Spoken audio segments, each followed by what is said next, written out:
예, 여러분 반갑습니다. 어반입니다. 오늘 이야기는요, 일본 드디어 망한다라는 주제로 이야기를 한번 하려고 하는데요. 이거는 뭐 내가 하는 얘기가 아니라 요새 인터넷에 일본 드디어 망한다라는 얘기가 많이 오가고 있거든요. 그래서 거기에 대한 제 생각을 말하려고 하는데, 우선은 결론부터 얘기하자면, 일본이 뭐 망할 수는 있겠는데, 그 전에 우리나라가 먼저 망할 거야. 그래서 우리나라가 만약 망한다면 뭐 때문에 망하냐면, 뭐긴 뭐야, 내놔. 우리나라는 진짜 이걸로 망하거든. 근데 걱정하지 마. 그 나라가 한순간에 그렇게 확 망하고 막 그러진 않아요. 이게 서서히 좆대지. 그래서 우리나라 보면 지금 서서히 좆대고 있잖아. 그치? 이게 계속 되다가 한참 가다가 결국엔 망하는 거란 말이야. 그래서 뭐 제가 봤을 땐 우리 시대까지는 내 때까지는 괜찮을 것 같아. 나랑 밑에까지는. 그 밑에 이제 애기들이 이제 엿되는 거지. 우리까지는 괜찮단 말이야. 그래서 여튼 일본이 망한다는 얘기가 왜 나왔냐면 이게 롱롱 스토리인데, 일단은 스가 총리의 퇴임으로 시작합니다. 스가 이게 퇴임이라고 해야 되나? 일단 지가 내려왔잖아. 역대 총리 중에서 가장 짧게 내려온 건지 모르겠는데 1년 조금 넘어서 내려왔죠. 이게 우리나라랑 다른 게, 우리나라는 이제 끄집고 내려오는데 일본은 그냥 지가 알아서 내려온 경우도 있어. 그리고 스가가 내려온 이유는 지지율이 엄청 안 좋았기 때문이거든. 스가 때문이라기보다는 항상 모든 큰 책임은 이제 가장 대가리가 져야 되니까 그 지지율이 엄청 안 좋게 났어. 자민당이 스가가 총리가 되고 나서 여러 가지 정책들이 시작되고 여러 가지 내각이 구성됐지만, 가장 큰 악재 중에 하나는 내가 봤을 때 코로나인 것 같아. 코로나로 도쿄올림픽도 존망하고 이런 것들이 난 가장 크지 않았나라고 생각이 들거든. 그래서 되게 재밌는 게, 코로나라는 게 똑같이 좆대도 어떤 나라에는 이게 호재로 작용하고 어떤 나라는 악재로 작용하는 것 같아. 그게 미국 같은 경우도 되게 악재로 작용했지. 그래서 트럼프 같은 경우도 내가 봤을 때 뭐 성장적인 측면에서 봤을 때는 충분히 합격점이라고 보거든. 트럼프 때 보면 뭐 본인이 말한 것처럼 역대 최대의 뭐 실업률을 해소하고 뭐 그 정도 수준까지는 아니었는데, 트럼프도. 근데 그런 뭔가 자국민 우선주의라는 틀 안에서 내가 봤을 때는 나름 괜찮은 점수를 주고 싶어. 근데 이 코로나만 아니었다면 트럼프도 내가 봤을 때 연임 성공하지 않았을까 생각하는데, 결국엔 코로나 때문에 망하게 된 거지. 트럼프 같은 경우도. 그리고 스가도 똑같이 이걸로 망하게 된 거고, 우리나라한테는 이게 반사이익을 가져다 줬지. 그래서 우리나라는 뭐 사실 뭐 의사들도 그렇고 의료 시스템도 그렇고 되게 짱짱하잖아. 그게 굉장히 컸지. 근데 그 공을 이제 전부 다 이제 정부가 가져간 그런 느낌이라고 해야 되나? 그래서 안 그래도 나라 개 병신되고 있었는데, 그 모든 악재, 그 모든 악덕의 업은 코로나가 다 가져간 느낌이지. 약간 그런 느낌이 분명히 들잖아. 그지? 그리고 실제로 뭐 코로나 초기에는 잘했다는 여론이 좀 많았잖아. 지금 와서는 개판이긴 하지만. 그러다 보니까 그런 식으로 이제 희비의 쌍곡선이 샥 갈리게 되는데, 문제는 이제 다음 총리 때문에 문제가 생긴 거야. 뭐냐 하면, 기본적으로 일본의 내각제는요, 여당의 총재가 올라가는 구조라 보시면 되거든요. 과반 이상 먹은 여당의 총재가 되면 자동으로 이제 내각 총리가 되는 그런 구조란 말이야. 근데 일본이란 나라가 자민당, 원당, 일당 독재 체제로 알고 있는데, 그 안에 모든 게 다 들어있어. 여러 가지 복잡한 것들이 있거든. 그래서 자민당이 일당 독재 체제로 달려올 수 있었던 이유 중에 가장 큰 게 두 가지가 뭐냐 하면, 첫 번째는 일본 내에서 자민당 말고 멀쩡한 당이 잘 없어. 이상한 사람들만 다 나온단 말이야. 허경영 아저씨는 괜찮은 편이야. 진짜 이상한 사람들 막 국회의원 한다고 엄청 많이 나오거든, 그게. 그래서 야당의 상태가 안 좋은 게 그런 것도 있는데, 두 번째는 자민당 내에서 굉장히 다양한 가치가 있어요. 우리나라랑 약간 달라. 우리나라는 이제 진보하면 이제 민주당하고, 이제 뭐 보수하면 이제 뭐 새누리당 이러는데, 사실 지금 와서 보면 새누리당이 아니구나, 국민의힘이잖아. 사실 둘 다 좌파잖아. 내가 보기엔 둘 다 별 차이가 없거든. 둘 다 좌파 같아, 내가 보기에는. 그런 사상이나 이런 게 지금 없지만, 일본의 그 원당 체제인 자민당 안에는 그 안에 뭐 보수, 리버럴 이런 게 다 들어있단 말이야. 다 들어있어, 그게. 그렇기 때문에 새로운 사람이 이제 총재가 된다는 거는 그 사람의 사상이나 이런 것들이 다 기반으로 돼가지고 새로운 내각이 구성이 된다는 걸 의미를 하거든요.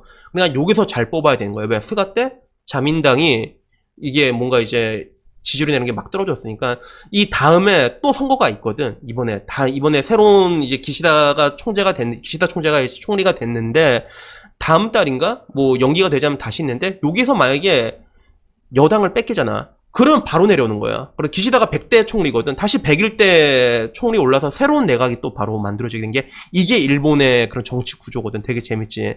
그러다 보니까 다른 사람들, 좀 새롭고 참신하고 국민의 지지가 있는 사람들을 이렇게 새로 이게 다르게 보여야 되니까 이게 선출을 하는 그런 형식으로 갈 수밖에 없는 거지. 그러니까 우리나라로 따지면 그렇잖아. 사실 국민의힘의 이준석이 최고위원까지 올라갈 수 있었던 가장 큰 이유는 당내에서 투표로만 결정하면 절대로 될 수가 없었지. 근데 대외적으로 봤을 때 사람들이 표를 많이 끌어올 수 있잖아. 인기가 있잖아. 이준석이라는 사람한테. 그냥 이 사람을 최고위원에 앉혔으면 하는 그 대외적인 시선과 기대치 때문에 이준석이 올라갈 수 있었잖아. 물론 지금 와서 이준석이 하는 거 보면 이준석도 존나 개판이긴 하지만, 그지? 그냥 젊은 사람이 거기 있다는 것만으로도 상징성이 있거든. 그런 느낌인 것처럼 일본 내에서도 이 자민당 내에서 새로운 총재를 뽑을 때 다르게 보여야 된다는 거야. 다르게 보여야 돼. 안 그러면 다음 이제 선거에서 이게 지고 바로 내각이 교체될 수가 있으니까. 그래서 거기에 가장 인기가 많았던 사람이 고노다로라는 사람이 있었거든. 고노다로라는 사람이 독보적인 원탑이었고, 그 다음에 뭐 이제 이번에 기시다부터 시작해가지고 여러 사람들이 있었는데, 이 고노다로라는 사람은 어떻게 보면 굉장히 리버럴하다고 보면 될 거야. 사실 이게 되게 웃긴 게 일본은 가치가 다 달라. 가치가 우리가 뭐 흔히 아베 같은 경우는 이제 존나 극우다라고 보잖아. 사실 극우다라고 보고 그 기준을 야스쿠니 신사참배로 보잖아 보통. 그래서 야스쿠니에 대해서 당연히 해야죠. 뭐지론 이렇게 얘기하면 약간 너 극우 약간 이런 느낌이 있고, 거기에 대해서 그거는 조금 그래도 생각을 해야 되지 않을까요? 라면 약간 중립으로 보고, 그리고 그거는 그래도 한국이랑 일본이 있는데 조금 얘네들 빡치게 하니까 좀 참아야 되지 않을까요? 라면 약간 이게 진보 약간 이런 느낌이 있는데, 경제 정책에 대해서 또 다르게 보거든. 그러니까 경제 정책에 대해서도 아베노믹스 같은 경우는 오히려 좌파적인 정책으로 보고 있는 여론이 되게 커. 일본 내에서는 그렇게 보는 사람도 되게 많단 말이야. 그리고 오히려 이번에 내렸던 스가는 경쟁을 더 강조하는 그런 느낌이었고, 이게 다 달라. 그렇기 때문에 누가 그런 이제 새로운 총재가 되느냐라는 것들은 이제 그 사람의 성향에 따라서 새로운 내각이 구성이 되는 그런 것들을 의미하니까 사람들의 그런 기대치를 반영할 수밖에 없고, 이 부분에서 고노다로가 가장 독보적으로 앞서고 있었단 말이야. 이 사람이 이번에 코로나 때 백신 보급이나 이런 데서 점수를 굉장히 많이 딴 사람이었거든. 그리고 진보는 약간 이제 왼쪽이라고 보면 될 수 있고, 그리고 소통을 되게 잘했어. 일본 내에서의 정치란 건 굉장히 어렵다는 느낌이 있는데, 이 사람은 막 트위터도 개설하고 유튜브도 하면서 그러면서 소통을 많이 해가지고 일본 내에서는 가장 이제 그래도 다음 총재로는 고노다로가 좋지 않을까, 가장 압도적인 그런 지지율이 있었고, 이쪽 라인의 대표적인 사람이 이제 펀콜색자가 있었거든. 근데 이번에 투표를 할 때 고노다로가 아니라 가운데 있던 기시다를 몰아준 거야. 아베가 가진 표들을 몰아주게 된 거야, 기시다한테. 그래서 결국에는 이렇게 되면서 그 기시다 내각이 만들어지게 되면서, 어떻게 보면 아베가 미는 여자가 있었는데 이 여자는 완전히 이제 아베 똘마니 같은 인식이 강해가지고, 그런 느낌이 강해갖고 이 사람 올리게 되면 다음 선거에서 진짜 참패할 게 뻔하니까 가운데에 있었던 기시다, 가운데 포지션에 있던 기시다를 이제 밀어주고 올린 건데, 사실상 기시다 내각이 왔음에도 불구하고 국민들의 여론이 별로 좋지가 않단 말이야. 지지율이 엄청 낮게 났어. 왜냐하면 아베의 따까리가 아니냐라는 여론이 나오고 있거든. 그래서 일본에는 3A라고 해갖고 뭐 이제 아베 아수이라고 그쪽 애들 베프 애들이 먹고 있는 그 우리 친구 아이가 이파가 있는데, 얘네들이 내각을 다 먹어버린 거예요. 자기가 기시다가 새로운 내각을 구성하면서. 그리고 반대로 그 고노다로하고 펑콜색자는 이제 나가리가 된 거고, 그러다 보니까 지지율도 별로 안 좋은 그런 상황이 왔는데, 근데 결론적으로 이제 기시다가 구상하는 정부는 뭐냐면, 그게 이제 분배라는 걸 굉장히 강조한다는 거야. 이 사람의 생각이나 사상이 아베노믹스를 이제 편성하는 그런 스타일은 아니거든. 그 사람은 그래서 분배를 강조를 했고, 이것 때문에 이제 일본이 좆되는 거 아니냐. 왜? 일본 드디어 소득주도 성장이 일어난다라는 얘기가 오게 된 거야. 그래서 이 롱롱 스토리가 이까지 오게 된 거야. 결국에는. 근데 일본 선거 이야기 되게 재밌지 않아요? 근데 난 되게 재밌던데. 근데 문제는 뭐냐면, 대한민국에서의 그런 소득주도 성장이란 거는 분명히 명백한 대실패였단 말이야. 이것 때문에 지금도 사람들이 죽어나가고 있어. 사람들이 죽고 있단 말이야. 근데 과연 일본에서도 이게 실패일까라고 생각하면 나는 아닐 수도 있다. 아니게 될 것 같다라고 보고 있고, 난 오히려 성공할지도 모른다 쪽으로 난 보고 있단 말이야. 그게 물론 경제 정책이라는 게 완벽한 성공이라는 게 없단 말이야.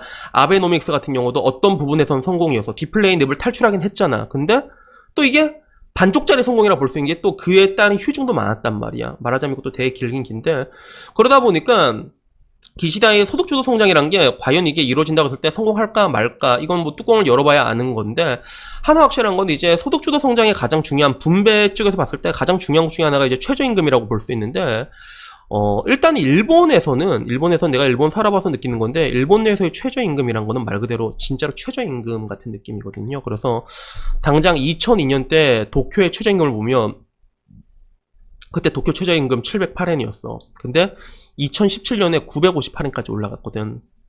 그리고 오키나와는 더 다르지. 그래서 항상 내가 말하잖아. 지역마다 GDP가 달라. 1인당 GDP가 지역마다 2배씩 차이 난단 말이야. 대한민국도.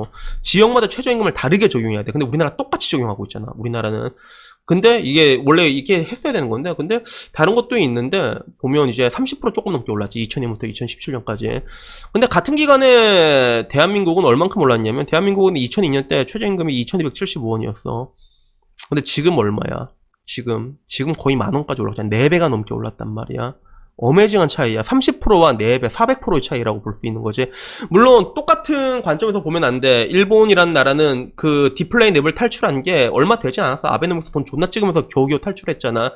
그 전까지는 디플레이 늪에 빠져있던 나라기 때문에 성장성에 대해 가지고는 이게 똑같이 볼 수는 없지만, 근데 대한민국은 항상 최저임금이라는 것들이, 항상이라고는 할 수는 없지만 어느 순간 한 2007년부터였을 거야. 그때부터는 무조건 물가 상승률 이상, 2007년이었나? 뭐 잘은 모르겠는데 정확히 기억이 안 나는데, 그런 물가 상승률 이상으로 항상 올라왔단 말이야. 최저임금이. 그래서 일본 내에서의 최저임금 상승은 뭐 이제 3% 올라가면 역대 최대 막 이랬는데, 우리나라는 기본 6% 7%씩 올라왔잖아. 그러다가 이미 솜이 깔딱깔딱한 지경까지 온 거야. 왜냐하면 이제 고용이 안 돼. 최저임금이 최고임금이 이미 돼버렸고 자영업자들이 망하기 시작했잖아. 그 인건비를 만족을 못하고 그걸 감당을 못하고 망해가기 시작했는데, 그때 나온 게 뭐였어? 소득주도 성장이었잖아.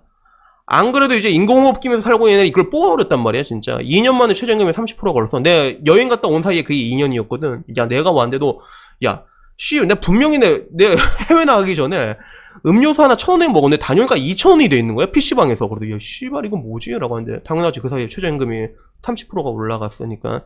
질적으로 다른 느낌이라는 거죠. 일본 내에서의 최저임금과 한국 내에서의 그런 최저임금 인상은 질적으로 다른 부분들이 있어가지고 뭐 정확하게 비교할 수는 없지만, 근데 하나 확실한 건 한국은 너무 급격하게 이루어졌다는 거야. 이미 다들 죽어나가고 있는 찰나에 좆가라 빡큐 날리고 올려서 더 박살내서 죽인 게 한국의 소주성이었어. 그래서 나는 아직도 장하성 이 사람 아직도 고려대에서 애들 가르치고 있나? 장하성 이 사람이 소주성 존나 그랬는데, 고려대 그 똑똑한 애들을 장하성 같은 빡대가리가 가르친다고? 그래가지고 나 존나 웃긴데 씨. 근데 일본 내에서 이게 오게 됐을 때는 일본 내에서의 소득 주도 성장이란 건 난 충분히 성공할 수 있지 않을까라는 느낌으로 보고 있는 거야. 왜냐하면 항상 말하잖아. 10,000원짜리 최저시급을 10,000원으로 올려버리면 10,000원 이하로 할 수 있는 일자리가 전부 다 사라져버려, 한순간에. 그게 내가 옛날에도 얘기했지만 우리가 어렸을 땐 책방 알바라는 게 있었거든. 근데 그게 최저시급도 안 줘도 사람들이 많이 했어. 왜? 그냥 앉아가지고 책 보다가, 책 읽는 거 좋아하는 애들 있잖아. 그러다가 바코드 찍어주면 되는 일이라 가지고 편하다고 사람들이 많이 했단 말이야. 그냥 그런 일자리들이 없어져 버리게 되는 거야. 그런 것들이지. 근데 일본 내에서의 그런 최저임금이란 건 말 그대로 최저임금 같은 느낌으로 지켜지고 있었거든. 그래서 동남아 같은 데 가면 인건비가 싸니까 조그만한 가게 같은 데 가도 직원들이 존나 많잖아. 한 5명씩 되잖아. 조그만 데도. 그게 유일하게 선진국에서 그 모습이 나온 나라가, 내가 가본 나라 중에서는 일본이 그래. 일본 같은 데 보면 꼬지집 존나 조그만데도 막 직원들 5명이서 존나 일하고 있고 막 그러거든요. 사람들 막 줄 서 있고. 그런 나라가 일본이란 말이야. 그리고 프리터라고 해서 굳이 정직원이 되지 않더라도 알바만으로도, 왜? 새로운 직장 구하기가 쉬우니까. 나도 여행 다니면서 많이 봤단 말이야. 그냥 프리터 하면서 돈 좀 모아고 여행 다니고 또 떨어지면 또 들어가서 일하지. 약간 이런 식으로 가능한 나라가 일본이니까, 만약에 여기서 고용이란 거를 해치지 않는 한도 내에서 최저임금이란 걸 올릴 수 있다면, 이미 캐파도 엄청 크잖아. 그 일본 규모 경제가 엄청 크단 말이야. 충분히 내수를 통해 가지고 우리가 맨 처음에 말했던 그 소득주도 성장의 아름다운 청사진이라는 게 일본에서는 실현될 수도 있지 않을까. 내가 봤을 때는 우리나라보다는 우리나라는 어차피 개 존망이었는데 우리나라보다는 훨씬 좋게 나오지 않을까라는 그런 생각이 들더라고요. 그래서 결국 이렇게 기나긴 이야기를 한 겁니다. 근데 되게 안타까운 건 뭐냐면, 일본의 소득주도 성장이라는 게 이게 뭐 어떤 식으로 이루어질지 모르겠지만, 근데 우리나라처럼 막 진짜 2년 동안 막 최저시급 30% 올리고 그런 짱구 짓은 절대로 안 할 거라는 거지, 일본에서는. 적어도 이제 국민의 생명 가지고 이제 장난을 치진 않을 거란 말이야, 걔들은. 그치? 근데 막 실험하고 그러진 않을 거란 말이야. 그지? 우리나라는 너무 도전적으로, 실험적으로 했어. 그게 몰모트도 아니고. 근데 결국에는 이제 기시다 그 총재가 이제 총리가 되고 난 이후에 그 새로운 내각이 구성되는데, 이게 또 지지율이 되게 안 좋게 나오고 있어. 역대 거의 최악이라 말 정도로도 50%도 안 나오고 있는, 시작부터. 그렇기 때문에 그 다음 대선에서, 다음 대선이 아니구나. 다음 선거, 다음 달에 있는 선거에서 이게 여당, 야당이 만약에 교체가 되게 된다면 얘네 내각은 바로 나가리가 될 수도 있다는 것들이죠. 그래갖고 얘들이 나가리가 되든 안 되든 뭐 그거에 대해서 말하고 싶은 게 아니라 오늘 제가 얘기하고 싶었던 거는 일본 내에서의 소득주도 성장이라는 거는 내가 봤을 때 충분히 성공적으로 될 수가 있다라는 이야기를 하기 위해서 이렇게 긴 시간 동안 쌉소리를 했습니다. 오늘 시간 되게 길게 얘기했다. 그죠? 그래서 오늘은 그냥 여러분들 좋아하는 얘기 뭔지 알아? 그냥 월급 200만원, 판녀, 인생 참교육 이런 거 좋아하는 건 알지만 그냥 오늘은 그냥 제가 얘기하고 싶었던 거에 대해서 한번 얘기를 해봤습니다. 굉장히 긴 시간, 15분 넘는 시간 동안 이야기를 했는데 아무쪼록 오늘 이야기는 여기서 끝마치고요. 다음 시간엔 여러분들이 좋아하는 이야기로 내놔 이런 이야기 이런 이야기로 찾아뵙도록 하겠습니다. 이상입니다. 감사합니다. 내놔.